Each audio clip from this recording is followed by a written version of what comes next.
Sebana bado ni zile story kali za TZA kuhusiana na swala zima la ile kundi la Titi Fotate.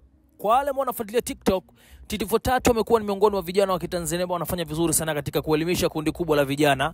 Hususan challenge ambazo wanazitoa ni challenge fulani hivi zenye kufikirika. Mara mwisho kuna ile clip ilitembea kuhusiana na masuala wakielimisha namna watu kuweza kutumia kinga ili kuweza kuepukana na ugonjwa wa VVU, nikimaanisha virusi vya ukimwi. Lakini pia tuliona challenge mbalimbali ambazo ni za kiteknolojia na wengi walikuwa wakitia maoni yao juu ya namna ambavyo Titi Fotate wamekuwa ni watu wa kipekee sana kupitia mtandao wa TikTok. Na hii imekuwa ikiwafanya kuwa maarufu. Hata nakumbuka washa kufika hapa katika ofisi za Bongo Flava tuweza kufanya nao mahojiano na wakatueleza mengi kuhusiana na nia yao kubwa na the way ambavyo wanahitaji kufikisha uelewa katika vichwa vya vijana mbalimbali wa Kitanzania. Sasa leo kuna hii clip ambayo inasambaa kwenye TikTok na hapa tunaona vijana hawa wakiwa wako mtaani, lakini kuna bajaji inakuwa ikipita na hii bajaji inaonekana imeweza kutoa shout kwa vijana hawa, yani kwa kundi hili, kwa sababu tunaona picha ya mmoja wa wahusika kutoka kundi la Titi Fotate ambaye ni Rastafari akiwa yuko kwenye bajaji hii, amechorwa picha, yani ni mtu ameenda kuprint picha na akaweza kubandika. Hakika hii ni kubwa sana, lakini hapa tunaona wewe ambavyo walivyoweza kumbana dereva huyu, nikimaanisha kumweka kati, kumuuliza imewezekana vipi kuweza kufanya hivyo ama wajuaje, lakini pia amefunguka mengi. Lakini pia licha hiyo ni kwamba nimekuletea story hiyo ya kubandikiwa picha kwenye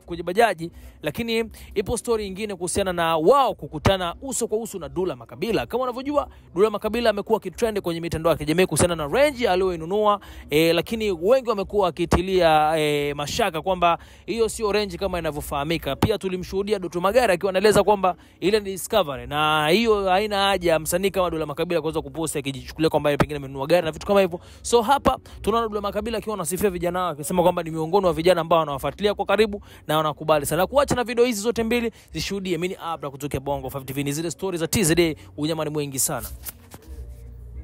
Oya. Kuna mambo kutana naye hapa. Ana bango letu bwana Titi Fotate. Bwana yeye ni noma sana. Msogelee cheki kidogo, msogelee kidogo mpite. Ndio wewe. Inakuaje? Oya. Alex. Inakuaje mzee? Toa kaida. Baki mbele pale, baki. Oya.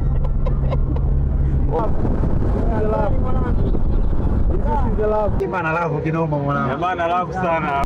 Mwanangu unakuaje? Umenibadilika nini? Shabiki yangu watu nani mama? Amani Yoga. Oya, wewe nishuke kabisa kwa respect nataka ni. Ana mwanangu. Bwana ni mtaalamu anaitwa hapa ile chiki jamaa na upendo sana kati kabisa.